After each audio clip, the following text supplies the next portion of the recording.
Today's episode was brought to you by Squarespace. Squarespace is the easiest way to create a beautiful website, blog, or online store for you and your ideas. Squarespace features an elegant interface, beautiful templates, and incredible 24/7 customer support.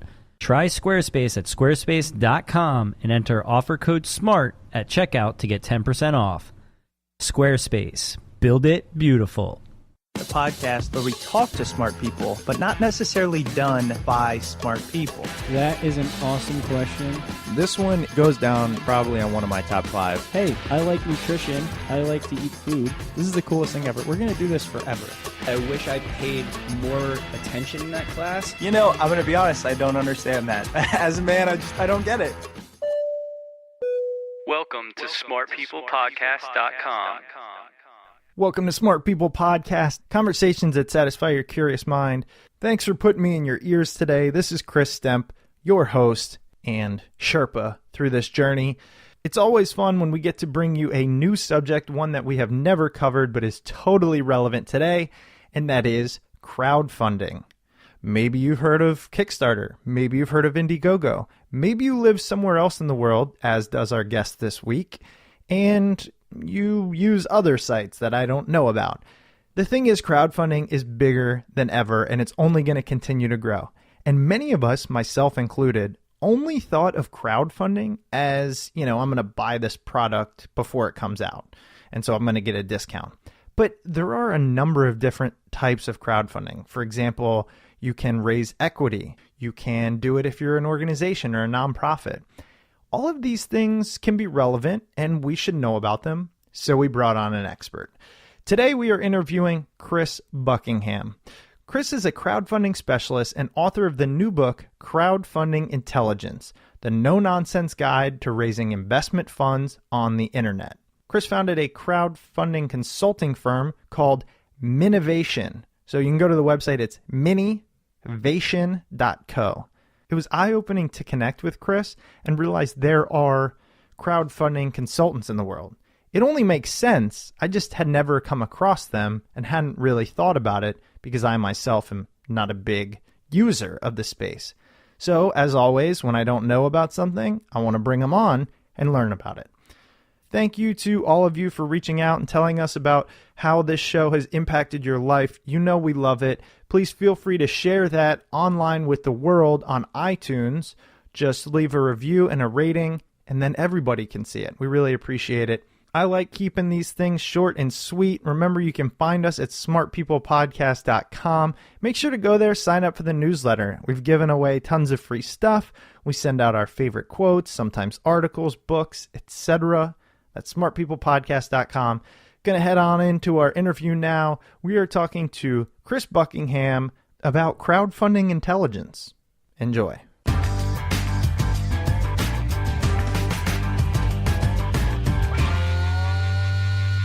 Chris, thanks so much for being on the show. Really excited to cover a topic that it's always fun to cover topics we haven't even covered or heard of in terms of, as I was mentioning prior to us recording, oftentimes authors reach out and say, hey, does your audience want to know about this? Are they interested? Mm-hmm. Sometimes yes, sometimes no. But this is crowdfunding, and we haven't even been approached by this subject. So it made me think, why is there this almost lack of good resources when it comes to crowdfunding? Or am I just not up to speed on the latest data and research? Well, I think there's a couple of things to that, really. First off, it's an emerging sort of field, so it's just coming out now. I mean, in the UK, we've got the earliest peer-to-peer crowdfunding platform, Zopper.com. They've only been going for 10 years. So if you look at it that way, sort of equity crowdfunding, debt-raising crowdfunding, etc., or peer-to-business crowdfunding, it's even more recent. So it is a very recent phenomena that's emerged. And from that, of course, we've got alternative finance. Here in the UK, I don't know if you're aware of this, but where you have a pension for your retirement, you can now dip into that pension and use some of that money, to help you start up a business or to start a project. So these areas are quite new. That's the thing with them. And I think in terms of the authorship and in terms of the books, there is a growing volume. If you look on Amazon, month by month almost, titles are being added. self-published or through established publishing houses. We're definitely going to be talking about your newest book, Crowdfunding Intelligence, the No-Nonsense Guide to Raising Investment Funds on the Internet. And that's definitely what I want to make the majority of this interview about, and how people can utilize it. But I think you touched on something right there that many of us, including myself, aren't really caught up to speed on. I'm aware of it, but crowdfunding is taking on a much greater... It's filling a much greater gap or need in the economic environment than just Kickstarter or Indiegogo, where you say, hey, here's my product or service, give me money. There's things, there's other types. Can you explain kind of all the different verticals within crowdfunding? Sure. So I use the acronym DREAM, which is DRE for Echo, I for India, and then M, Dream. And this really sums it up, because you've got donation, reward, equity, interest, and then mix. So to run through those 5, we've got 2 paths. You've got on one side, if you can sort of picture this in your mind, on one side you've got peer-to-peer consumer lending, and then on the other side you've got what I term project finance. Now, I use the term project because it's not necessarily, you're not trying to build the next Skype or the next Google or the next Microsoft. It may be that you've got a community project that you're trying to build, or value that you're trying to add to your local community. So it's not a long-term sustainable sort of enterprise or traditional sort of enterprise form that you may be trying to crowdfund. And that's really where donation comes in, because that's straightforward philanthropy. So we have donation is the first one, D. Reward, which are the Kickstarters, Indiegogos of the world. And I think by default, most people think of reward when they think of crowdfunding. Equity, straightforward shares. You're selling shares within your startup organization, or you may be going for growth and you're selling shares here. They could be preference shares. You've got different classes of shares that you can offer. And you can offer incentives there. So you could offer, for example, if you're raising $50,000, the first $10,000 you could offer as A shares, and then the rest have B shares. So there's different values to those shares that you're offering. Interest, what I call interest, is actually debt. So that's crowd lending. It's the crowd lending you money, you paying it back with a little bit of interest. And then finally, the M is the mix. So this tends to be reward with equity or reward with interest, the debt model. But to be honest, that's few and far between. We've only had here in the UK 2 campaigns that we've worked on that have used the mixed model. And this is where in fact, one at the moment, we've got a cooperative that's looking to offer the reward model. So to gauge really what's going on with the market and if there's value for their proposition.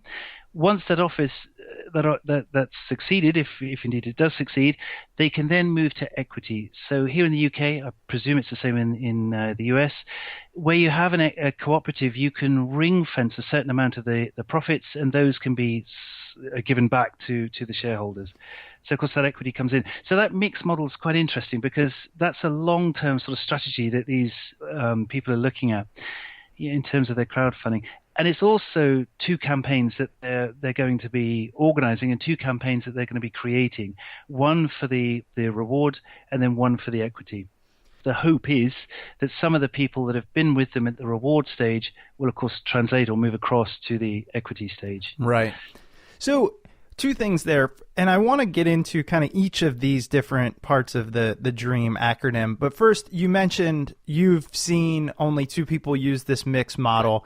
And by that, you mean your company. And I'd like to learn a little bit about that, because from what I know, you have a consulting company that helps with crowdfunding. Again, another business model that I've never thought of, but of course makes a lot of sense. So tell us about that.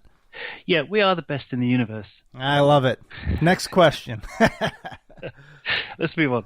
Yeah, no, there's several here in the UK, and I know of several in the US as well. In fact, I can't remember the name of the company, sorry, but we have been in touch with one where they had a project, and they wanted to gauge whether or not it might be interesting to the European market. So, showing us the video, walking us through the sort of presentation, the pitch that they've got, is that of interest to Europe? And I think it might be, actually. It's not out yet, so I can't say too much on that one. Yeah, we do exist. There's several of us. There's the Crowd Centre here in the UK. There's Juxtit, which are in the north of England, in Liverpool. There's another individual called Anne, and I can't remember her surname. That's disgusting, isn't it? As a competitor. But she's here in the UK. She deals mainly with social enterprises. And then there's us, Innovation. And our story really lies in our research we were doing with the University of Southampton. And we realized, with my own interest and with the research I was doing there, which was directly on crowdfunding, there was no independent voice that existed within the field to help entrepreneurs or to help project management and guide them and nudge them in the right direction to create their campaign. And that's where we started. So we call it Minnovation, and we started Minnovation to fulfill that need, really, or that desire for that independent voice. Where does the name Innovation come from? Do you know the DJ? I can't remember his name. Moby. Oh, so Moby. Yep. Moby had Little Idiot, and a few years ago, I used to live in Portugal and then Spain, and we started a project over there called Mini Idiom, where we were using SMS to help reinforce grammar lessons within their English lessons, and we called it Mini Idiom. But the mini name stuck, and different projects that we started in different bases, we always kept the mini at the front of it. So Minnovation just seemed a logical extension of this as we came onto this crowdfunding.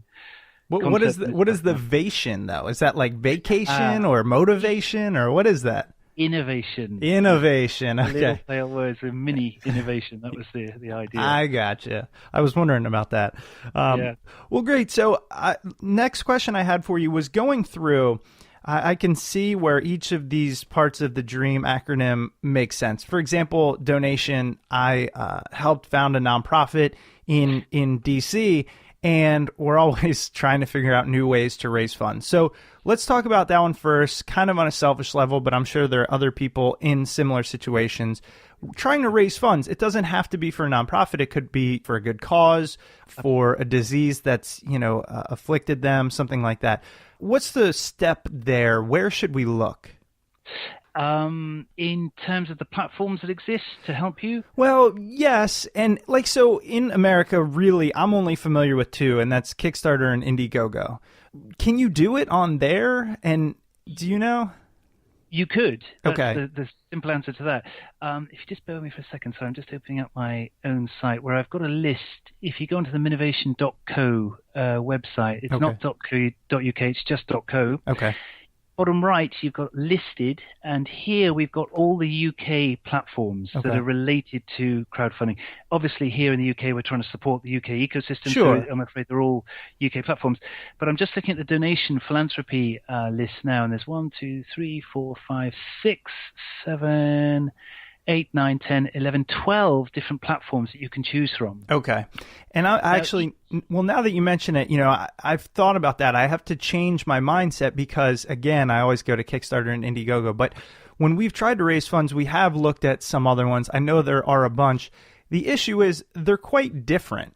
What makes up a good donation crowdfunding campaign? Okay, so the campaign itself, there's two. With any crowdfunding activity, no matter where this is around the globe, as far as we can see, it's a global phenomenon, that it's always the same. In what you're doing with your crowdfunding activity is you're asking for permission from the crowd to create the vision you're trying to create. And in the book, I call this crowd consent. And that's basically what you're doing. So it's really, there's several factors that need to be aligned to enable you to succeed in your crowdfunding activity. And the most important of those really is trust or authenticity in you and the team behind this vision that you're trying to create. And the way you communicate that, well, there's several methods. I mean, it comes back really to traditional sort of forms of pitching anything. It's getting that message across that you are the team, now is the time to do this. But in terms of your philanthropy, in philanthropic project, it's the value that you're creating for that community, or the value that you're creating within that environment. That's really essential, that you're communicating and getting it across. And often it's the very people that you're benefiting, or the very people that you're affecting with this. Those are the people really you want to get the story from. So when you're putting together the video or the pitch, bear those people in mind and try and get them engaged if you can. Try and get them in front of the camera or saying things to the crowd. explaining how it's helped them, explaining how, it's helped them sort of progress, or the value that it's added for them. A couple of things there, and I realize it might be better if we just kind of talked about, and maybe it makes sense, but what makes a good crowdfunding campaign in general? Do they carry across all the verticals? As far as we can see, yes. And that boils back to the authenticity of the team or the individuals that are there. If the crowd don't trust you, it doesn't matter what model you're using, you're not going to succeed. There's no way. Personally, I'm not going to put money into a project that I think is rubbish, or I don't think is going to be effective, or is not going to be sustainable in the longer term. Whatever these factors are that, I think is a criteria for success, those have got to come across within the campaign. So it's really authenticity, that you are the person to do this, or you are the team to do this, and also that you're communicating that well. Now that brings us on to the update phase, because with any of the models, you need to update the crowd, and you need to keep them informed of what's happening and what's going on. And one of the biggest secrets really in crowdfunding is that you can pre-write those updates. So to give you an example, if you've got a 6-week campaign on one of the, let's just give you one of the UK, let's have a look at Just Giving here in the UK, which are charity events based in London. They're a donation model. So Just Giving, if I've got a 6-week campaign going on to Just Giving, in those 6 weeks, I've got maybe 3 updates per week. So those are 18 updates in total that I'll be sending out to the crowd. I can pre-write those 18 updates. Now, I may not use them, and I may organically update about what's going on, a milestone that's reached, or a celebrity that's put some money into the project, or whatever. But I've still got those backup. I've still got those 18 pre-written updates as a backup for my communication with the crowd, my updates. And those are essential. And there's some evidence from the US, actually, on Kickstarter, with Mitra and Gilbert. It was a paper that came out last year, and they found that certain phrases were particularly good at nudging the crowd into putting money into your project. And I'm pretty confident that we're going to find that. That's partly what my research now is with University of Southampton. And I'm pretty confident we're going to find the same thing across all platforms, that actually that updating process and those phrases and those expressions that you're using are actually pretty common across the board. So the updating portion, is the benefit of that it tells your existing donors what's going on, or is it that it shows potential donors the progress you're making? Both, because you're keeping that engagement process going with existing donors. You're deepening that engagement, but you're also bringing in donors that may not be aware of you, or are finding you for the first time. If you can think of it as a kind of quality signal, it's like a radio mask, and you're sending out a quality signal to all the different funders that are out there. They've all got little pockets or little bits of information about you, your team, and some of it's wrong, some of it's correct. It's stuff that they've determined subjectively by looking at your presence online, your pitch and your video, etc. And it's really, by using these updates, you're connecting these people and giving them extra information. You're leveling out that information. You're giving them equal information. And of course, they can build on that and come back to you and ask questions or make comments, to those updates that you're making, which hopefully they will, because that's another sign of, another sign of deeper engagement with the crowd. To give you an example of that, actually, we had a zoo that we crowdfunded, or helped to crowdfund very early on as a consultancy. When the zoo went live, they were asking for £1.6 million here in the UK. And they had, I think I'm right in saying, there were 312 comments and questions that came to them, and they made 6 updates in total. Needless to say, they didn't get to the 1.6 million. But I do wonder, with hindsight now, if they had made more of that communication and responded more to the crowd, I wonder how much closer to that 1.6 million they would have been. Hindsight's great. Huh? Yes, it is. Excuse me while I interrupt you for a message from our sponsor. The Smart People Podcast is supported by Wealthfront, the automated investment service that makes it easy to invest your money the right way. Wealthfront's software manages your money using investment strategies that were previously only available to the wealthiest investors for just 1/4 of the cost of using a traditional advisor. Wealthfront monitors your account 24/7, automatically rebalancing your portfolio, reinvesting dividends, and working to maximize your after-tax returns. Wealthfront is also overseen by a team of investment experts, the same experts who launched the index fund revolution and who've written some of the most important books in finance. In case you're still not convinced, you should know that Wealthfront manages over $2 billion, with a B, dollars in client assets and has saved millions of dollars on taxes for its clients. So with Wealthfront watching over your investments every day, what will you do with all your extra time? Visit wealthfront.com/smartpeople to get your first $10,000 managed for free. Again, that's wealthfront.com/smartpeople. Wealthfront Inc. is an SEC-registered investment advisor. Brokerage services are offered through Wealthfront Brokerage Corporation, member FINRA and SIPC. This is not a solicitation to buy or sell securities. Investing in securities involves risk, and there is the possibility of losing money. Past performance is no guarantee of future results. Please visit wealthfront.com to read their full disclosure. Now in normal speed, let's get back to the show. I can see how in the donation model, it's very much based around, and all of them, authenticity, but in the donation model, it's a little different because I feel like you have to tell your story in such a way that you pull on the emotional heartstrings and you show how you're bettering mankind, I would imagine. Yeah. For the reward model, which is probably most relevant for anyone looking to start a business or has something going that they want to make larger or scale, is it really all about the reward, or what's the difference with that model?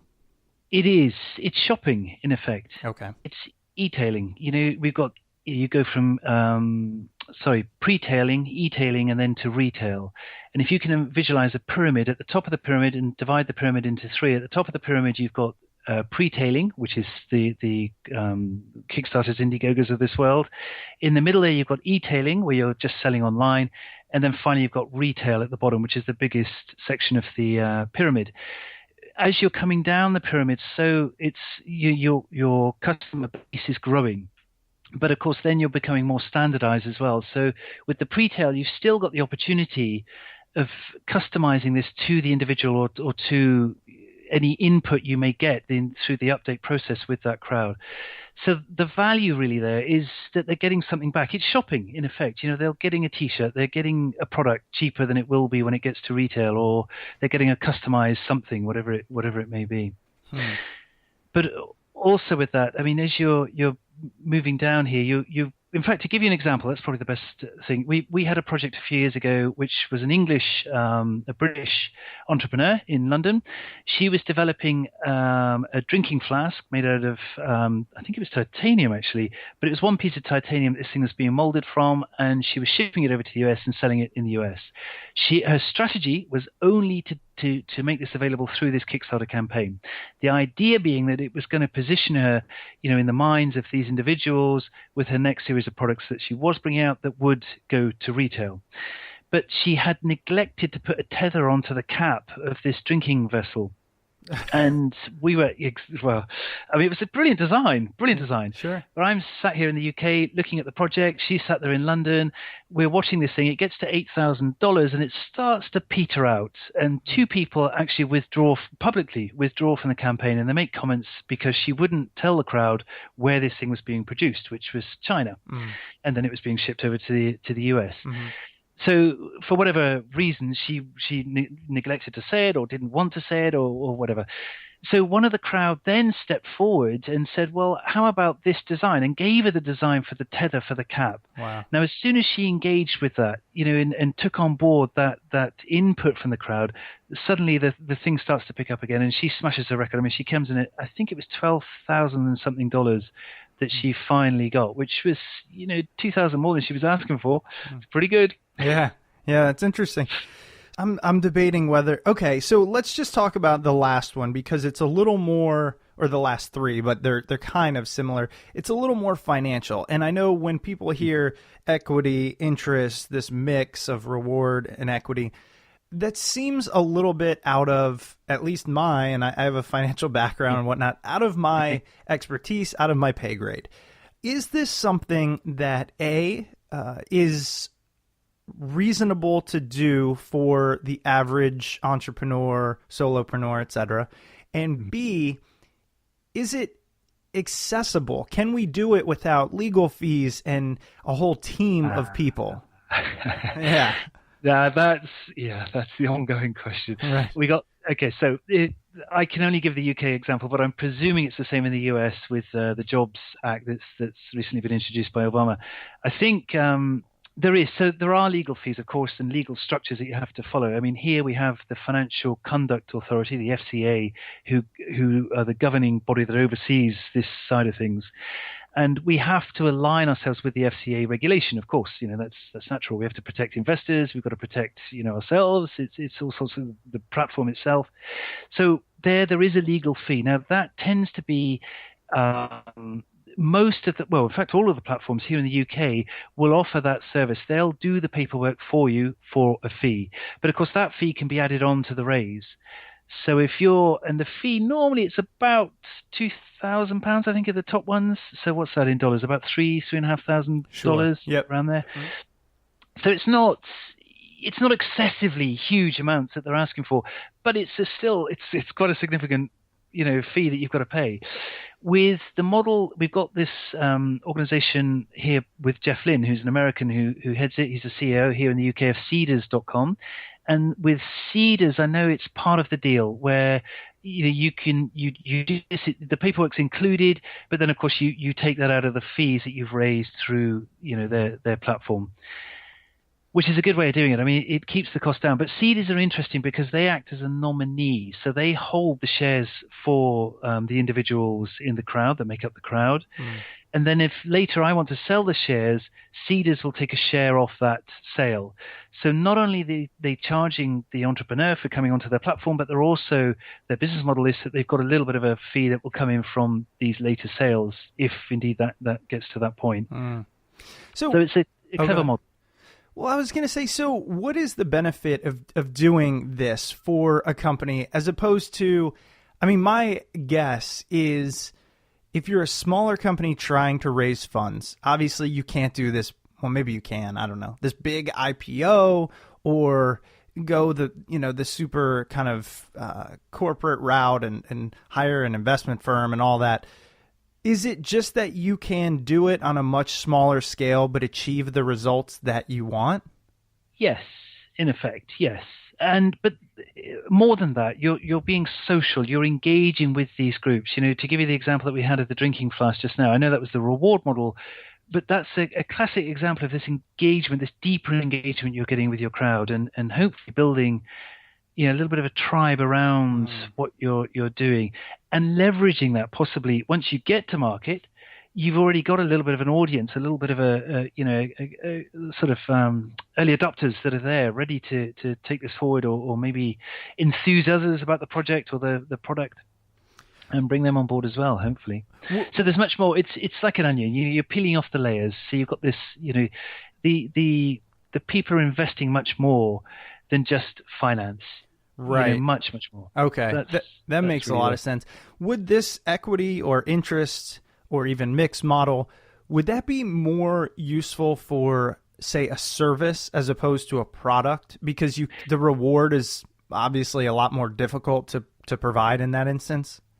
Yes, it can be. I mean, we deal with both services and products here. In fact, we just class them as products, really. But you're right. In terms of the service, it can be quite difficult. I mean, or experience, that's another area where it gets a little bit tricky. But then you've got some really innovative stuff going on. I mean, we had a student, our smallest campaign that we've helped on was for just £300, and it was a student who wanted to put on a piece of theatre. And he was genius, actually, with the way he approached it, because the part of the production had a projection of a film that was coming into the actors on stage. And so he was able to film the audience or the people doing their speech beforehand and then project this into the piece of theatre. So, of course, he could offer that as a reward. We'll give you the lines. You come on, you speak to the camera, and we'll project you. So you're part of this thing, this entity that we're creating. That is interesting. So, okay, I know what's kind of burning in my mind, and that's typically what's burning in the minds of listeners, is I want to take the most general idea or general use of crowdfunding and walk through. Honestly, part of the reason I want to do this is because this happens to me quite often. So I have an idea for a product. Right. And I'm starting from zippy, right? I have maybe a couple grand maybe to invest on my own. Mm-hmm. Let's do it. Let's turn this thing into $1 million seller. Right. So first off, it's the model. What are we looking at? Are we looking at donation, reward, equity, interest, or are you looking at a mix where you're going to come back again to the crowd? Let's presume, reward. for instance, okay, let's go with reward. So reward. So there's 5 stages we'd need to think about in terms of the strategy before you even get close to crowdfunding. Now, we recommend 6 weeks of planning, at least 6 weeks of planning before you go live. And the biggest mistake that we see being made both in the US and here in the UK is that people rush to get up. They rush to get their campaign out there, thinking that the crowd will just come to them. It doesn't work that way. You've really got to do the planning and the homework before you go live. And we've got this template we use called the crowdfunding planning page. And this is available on the minovation.co website, free to download. There is a little video there as well that will walk you through these different stages. And the 5 stages, if you can sort of picture in your mind, there's 2 boxes on the top, one at the top left and one in the center. The first top left is pre-campaign. Then in the center, we've got live. And underneath this is another box that connects both of them, which is the pitch. Now, if we start with the pre-campaign, this is the first stage. Really what we're looking for are surveying the platforms and other campaigns that are out there. So doing an audit, really. What platforms exist? What's best aligned with us? And then serving campaigns that are on those platforms. So have they succeeded? Have they not succeeded? How much were they asking for? Who was the team behind them? How many updates were they making? What kind of questions and comments were being made to them? And also seasonality. So was there a particular time during the year that they started campaigning? Because that could be quite important. What are the risks for your campaign? And by that, we're looking really for you social risks as well as financial risks. So you're out there in front of the crowd. Now, if you fail, this is a very public sort of failure. So how are you going to handle that? Are there any legal aspects that you need to consider? By that, we mean intellectual property, etc. And what are you going to talk about? So in the pre-stage, we need to get these updates written and think about the topics and the areas that we're going to be talking about during the live stages of the campaign. When and where will you say it? So thinking about the channels that you're going to communicate with your crowd. Each of the platform allows you to update through the platform. That's great, but is there also Twitter or Facebook or Tumblr or whatever you're going to use to update the crowd? And who are you saying it to? So have you worked out who the demographics are of those that are most likely to input on the campaign? And you can find that out by looking at these other campaigns that are out there and making a judgment call on it. A lot of it's guesswork, but it's based on stuff that you're looking at. You're not just plucking figures out of the air. You really are doing the background sort of research on this. Do you know the costs? So what are the costs of what I call the promises, i.e. the t-shirts, etc. you're offering? What are the costs of that and delivering that as well? Because you're going to have to get it to the people. Have you completed, the homework, really, the research? And have you identified tribes? Now, that's an interesting one. We often try to identify tribes that we can support. And this comes back to tribal consumerism, where with tribes, you're not really selling directly to them, but what you are doing is supporting them in some form and then hopefully finding a way of gaining a revenue stream from that. So selling to them in the longer term, but not directly.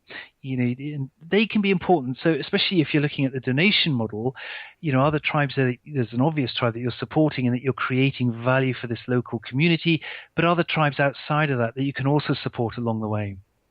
And finally, in this section, who takes charge? So who's going to be responsible for the updating? Who's going to be responsible for writing the updates? Who's going to be responsible for the images that you're putting out, dealing with the factory in China or whatever it may be that you're having to think through? So that's all in the planning stage? That's the first part of the planning stage. Okay. Then, if you're okay with this, I'll walk you through the next one. Oh, so yeah, this is great. Then we go live, Chris. And here we're thinking about really when are you going to send out these updates? And again, we're thinking about the channel. But again, are the channels correct? Have we got permission? By permission, what we mean by permission is, are the people there? So if, folks are on Twitter, are they okay with us updating through Twitter? If they're on Facebook, are they okay with us updating through Facebook? It's really gauging where they want us to sort of communicate with them. And you can find a lot of that stuff out through your audit you're doing of other campaigns and other platforms. Again, who's responsible? So who will write the updates? How will you maintain momentum? So thinking about the momentum, most campaigns will start off quite, there'll be a rapid sort of increase, there'll be a little bit of a plateau, and then often they start to drop away in terms of the funds that are coming in. So how are you going to maintain that activity? And also, how are you going to measure success? Is it going to be in terms of media exposure, retweets you're getting, conversations you're generated through your likes on Facebook, or just simply the funds that are coming into the campaign? And it could be a mix of these things. But by knowing this in advance, you're not going to panic when the plateau is reached and it may start to decline slightly. Then we move down to the pitch. Here, really, we're talking about the story. What story will you tell to the crowd? And have the scripts been written? Now here, we're thinking about 3 types of scripts. There's the main text that will be on the campaign page itself, the video scripts that you're going to be writing, and we also include scripts in the updates.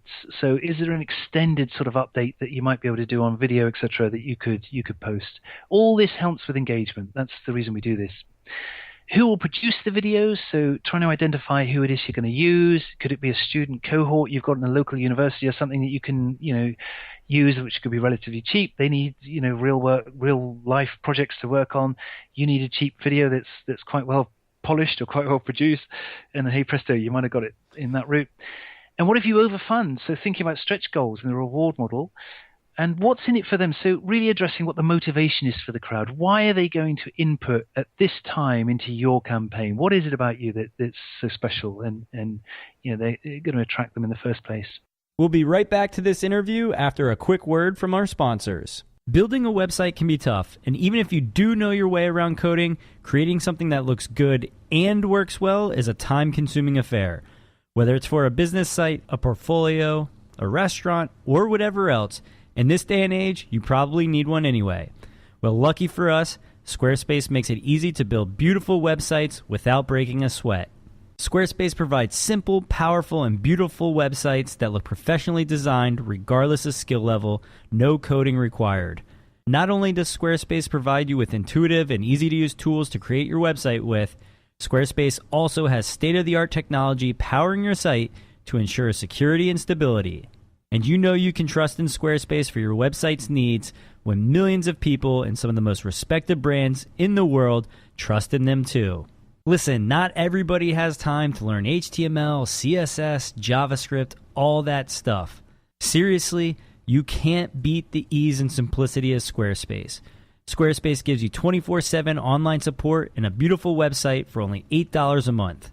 You can even get a free domain if you buy Squarespace for the year. So what are you waiting for? Start a trial with no credit card required and start building your website today. When you decide to sign up for Squarespace, make sure to use the offer code SMART to get 10% off your first purchase and to show your support for Smart People Podcast. We thank Squarespace for their support of Smart People Podcast. Squarespace. Build it beautiful. 2 things there that I want to really kind of drill down on a little. The first is, in this pitch stage, as you mentioned, the copy and the video is extremely important. Yes. The 2 things I instantly think of are, for a lot of entrepreneurs or lean companies, funds are tight, and we think, we have to get this video made. For example, on the podcast, John and I wanted to get a trailer video made for a couple of reasons. We talked to one company real quickly, $9,000, 2 minutes of video. Now, I laughed at the guy, but the point is, obviously, he does charge that and has a business. Yeah. I know that's not the kind of the standard we'd be looking at in terms of price, but how much do we need to put into it, and what really matters? Is it the quality, the story, the audio? Yeah. What is it? That's a very good point, Chris, because it's not always a polished video that you need. I'll give you a classic example here, and it's one of the very early campaigns that I witnessed here in the UK that got me really interested in the language that's used and this update process.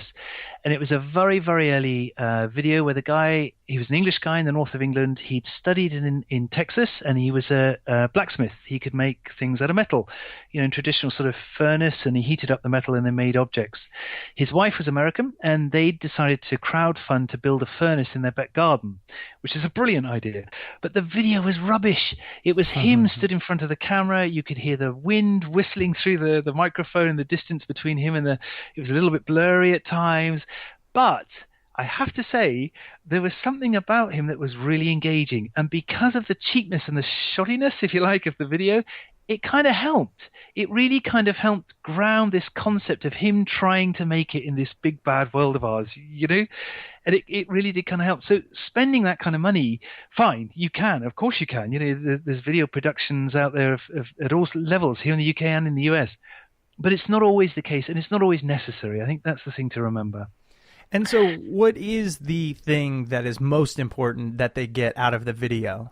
It's engagement, really. It's engaging with you, with the product, and just seeing who you are as an entrepreneur and the team that's behind it. So it's it gets back to this different pockets of information that all the crowd have got. And subjectively, we'll watch the video. We all like and dislike different personalities. So we're going to get that personality out of that video. And that's really what our takeaway is for that video. See, I love that, because I think so many people go into this questioning, well, wait, who do I need to be, or what do I need to say in order to be appealing? But in reality, one of the things I've learned over a long time, especially podcasting, is you can try to be someone else, and then there's going to be people that wish you were yourself. Or you can be yourself, and there's going to be people that wish you were different. So might as well be the best you can. Yeah, exactly that. Yeah. So, I agree. So talking about the copy now, or the message you're trying to get across, because again, I'm thinking of it from a product perspective, and as you mentioned, it's the shopping almost. Yes. Are people, and here's why I think about this. We've interviewed a lot of psychologists and whatnot. Are people really buying the product? Are they buying the feeling? Are they buying your personality? What is it that you find is most appealing in this type of reward-driven model? Often we find it's actually the kudos, the social capital of having this product, or being involved in this product, or being able to be the first to bring this product to your network. So let's take the Pebble Watch in the US. That's brilliant campaign, still being, the updates are still coming out, the newsletters, etc. Even I think today I got one, or yesterday, from Pebble. Brilliant, absolutely brilliant. But it's the kudos, really, being the first to have that watch, to bring it over to the UK, or to, within my network of friends who, some of them particularly geeky, it's great to be, look what I've got on my wrist, and you haven't. So it's that kind of kudos, really, we find often is the main sort of pull for people coming into it, which is where different platforms often succeed, and have different audiences on there. For instance, Kickstarter is very much about, the new gadgets and the new sort of cool things that are coming out, devices or whatever. If we look at, but Indiegogo is quite close behind that. I mean, Indiegogo used to be quite significant for the arts or arts-based kind of creative projects, but that's shifted now, and we find now that there's almost an equality between the two, platforms. Here in the UK, I'm speaking, not necessarily there in the US. Sure. But yeah, it's interesting. That is an interesting one. Well, what about, so I always think about it from my perspective, and if John were on, it'd be hilarious because he's completely different. But I've never bought something from a crowdfunding platform, despite going on there probably once a week, bookmarking 5 different projects. And it always comes down to 2 things. One is the wait, right? I hate waiting for stuff. I absolutely hate it. I'd rather wait for it to come out and pay a premium. Yeah. The second is the possibility of something going wrong, of it not being great because you're a first mover, so many different things. Yeah. I don't even know what my question is here, but if I throw that out there, what do you see? Yeah. Okay. So there's 2 issues here, really. You're talking about quality and time. And those are the biggest issues that we've got, within the reward, especially within the reward model of crowdfunding. So time to get the product to you. There may be delays. There could be, the project may not go ahead, something may happen, suddenly you realize that it can't be done, the factory in China burns down, and suddenly you've got to retool another factory. There could be any number of problems that happen in terms of the time, and that is an issue. That is a serious issue.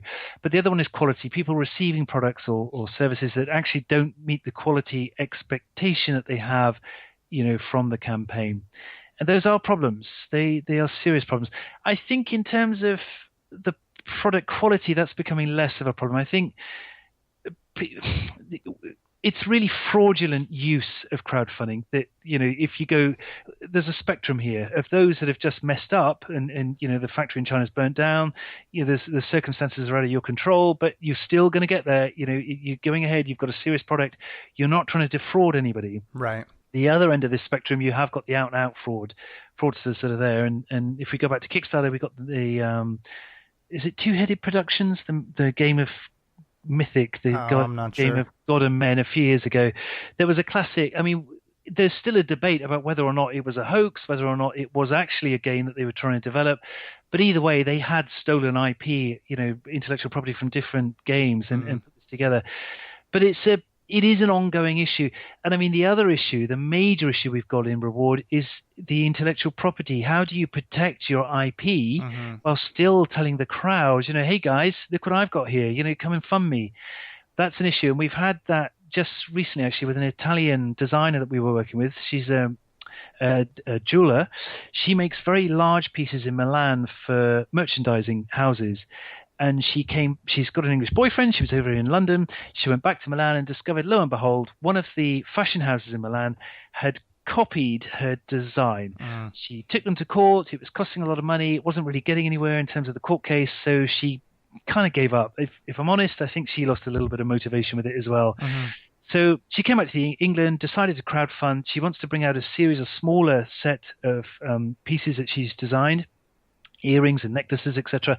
But how does she tell the crowd, this story? So what we did there was take a film crew into her studio, film her actually making the pieces, but not the end product, and that gave her a chance to tell the crowd her human story. This tragedy of her being ripped off by this bigger bully. That's what I was going to say. Tell them that story, and I think you got a slam dunk. Yeah, well, we'll see. That campaign hasn't gone live yet, so we'll see. I think it's early 2016 that should be out. But it's it is an issue. The IP is an issue. The time thing is an issue, and so is the quality expectations of the crowd. Although, as I say, that is definitely becoming less of an issue. But it's still there. It's still I mean, when I think quality, it isn't even always the quality. For example, I think about this. So I recently bought a house, and there was this one on Kickstarter or something, and it was an alarm system. And it was cheap, it was cool, it was like smart home, all that. Chris, I thought you were going to say there was a house on Kickstarter. No, that would have been awesome. I would have bought that. No. You Americans. Yeah, exactly. I love that. But so, I was thinking, I'm going to buy this. And then I realized I wouldn't get it for 5 months or something. And in my head, I thought, well, 5 months from now, maybe there's something better. Maybe there's something cheaper. Maybe I can get it just down the street for the same price.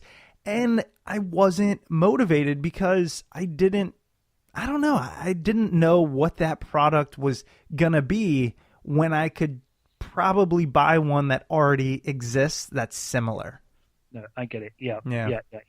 And that is, I mean, how do you get over that? It's the sense of urgency. I mean, any campaigning in terms of, the voluntary sector through to, charities or cooperatives or whatever it may be, and it's the same with campaigning in the crowdfunding sphere. That sense of urgency is really what you want to get across to the crowd, because that instills a sense of, now, I've got to give my dollars now. Otherwise, I'm going to miss the opportunity to buy this product or get this thing in my home or on my wrist or whatever it may be. Yeah. And like I said, I know I don't speak for everyone. I know John's bought in tons of these things. He loves them, and he's a big, proponent of crowdfunding. Oh, yeah. The last thing on this kind of model after we pitch it that I really want to touch on is, how do we get support? How do we get buyers?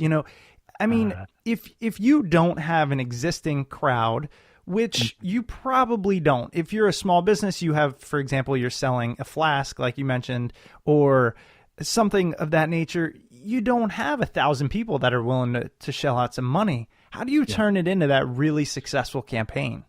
That's okay. So this comes down to your auditing and your surveying you're doing of the platforms that are out there and the products that have been before on those platforms. And really what you're doing with that is gauging exactly that. You're looking for the success stories and the kind of audience they've got already on there. If you think of Kickstarter, for example, or Indiegogo, it's a massive warehouse, and you're just one tiny little product down in the corner of that massive, warehouse. So how do you rise above all the other products that are in that warehouse and get your voice heard above them? Now, there can be stunts that you pull off. I mean, we worked with a documentary there in the US a few years ago on Indiegogo, where the guy was driving coast to coast across the US and was doing publicity stunts as he was going, and trying to raise awareness for the campaign. Here in the UK, we've been working with an author recently, actually for children's books, and he's going into libraries and doing readings for children and then distributing cards afterwards to try and get the parents engaged with the book, because of course those are the ones with the money. These kind of tricks work. Now, they're not mass scale. You're only looking at a couple of hundred people maybe that this will connect with. Right. But they may have another network beyond them that they can connect with. So it's this kind of word of mouth buzz marketing almost that you're trying to engage with. And that's really, really essential. But the platforms themselves will have a ready-made audience, especially the bigger ones, Kickstarter, Indiegogo. This is why people go to them. They've got an audience there already that are into these particular types of products or services that are being offered. So they're there. You've just got to engage with them and get them on board, really. And how would you engage with them? Is there a way, other than putting it on Kickstarter and hoping that people find you, is there a way through those platforms that you can really reach out to your target audience?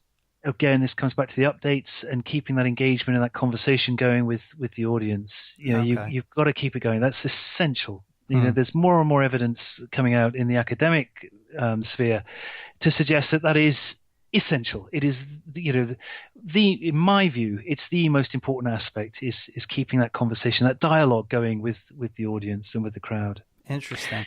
Well, and I know you have some interesting research that you're working on right now that has to do with the gamification of this, which, man, I'm already trying to wrap my brain around crowdfunding. Now you're going to throw games at me. So what's going on there? Tell me about it.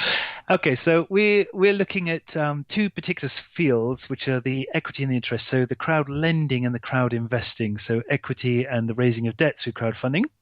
What we've been looking at, and I've been studying this for a couple of years now, with the comments and the questions that are being asked from the crowd to the entrepreneur.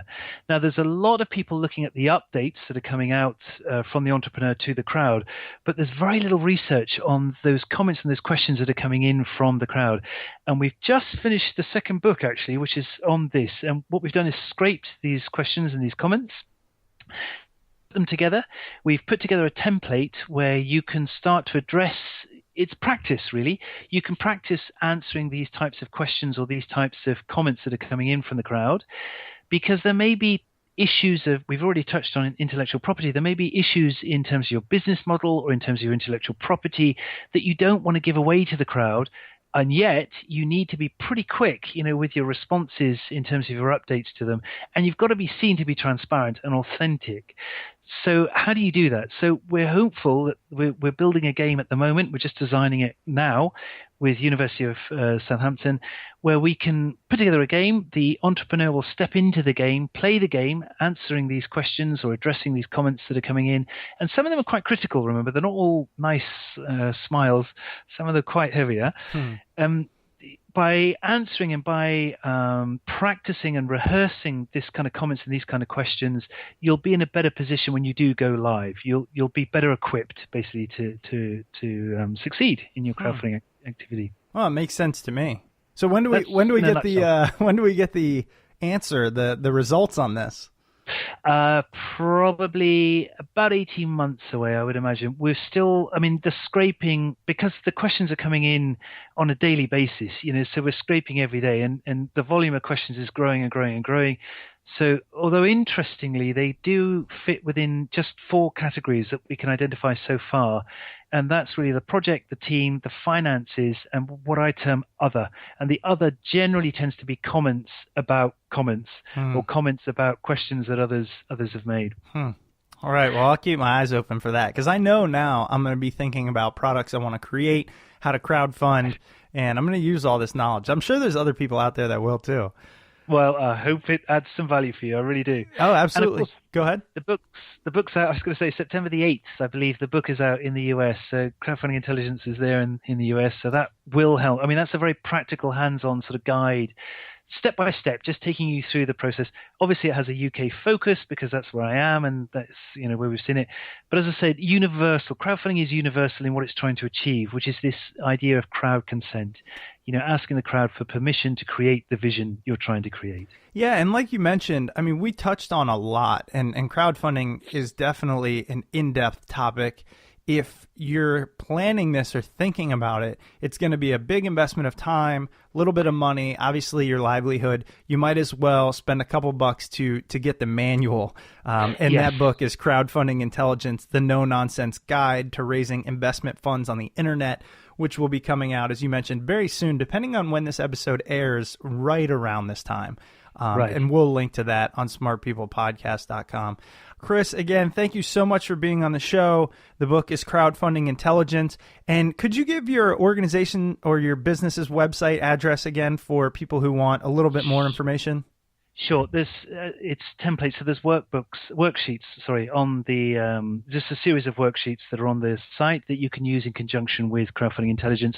And the site is www.minivation, which is M for Mother, I for India, N for Nigel, I for India, V for Vanessa, A for Apple, T for Tony, I for India, O for Oscar, and N for November. Minivation.co. C-O. Simple Perfect. as. I love it. All right. Well, Chris, thank you again so much for your time. Thanks for your flexibility. I really appreciate it. Brilliant, Chris, and thank you very much. It's been wonderful to speak to you, I have to say. Absolutely. No, I had a blast. Thanks again. No worries, Chris. All right. Take care. You too. Bye-bye. Bye-bye. Welcome back. I hope you enjoyed that episode with Chris Buckingham. Don't forget, you can find his book, Crowdfunding Intelligence, the No-Nonsense Guide to Raising Investment Funds on the Internet, on Amazon or at your local bookstore. And if you do purchase it through Amazon, don't forget to use the Amazon link located conveniently at smartpeoplepodcast.com/Amazon. Clicking the link is at no cost to you, but gives us a nice little kickback from Amazon, and it helps support the show. So if you've been looking for an easy way to support the show, please consider that. Another easy way to support the show is by heading over to iTunes and Stitcher, leaving a rating, review, and comment over there. And if this is your first time listening to the podcast, please do not forget to hit that subscribe button, whether it's on iTunes or a podcatcher on Android. Subscribing to the show, make sure that you do not miss any episodes of Smart People Podcast. If you'd like to reach out to the show, you can send us an email at smartpeoplepodcast@gmail.com or message us on Twitter at smartpeoplepod. Stay tuned, we've got some good episodes coming up, and we will see you all next week.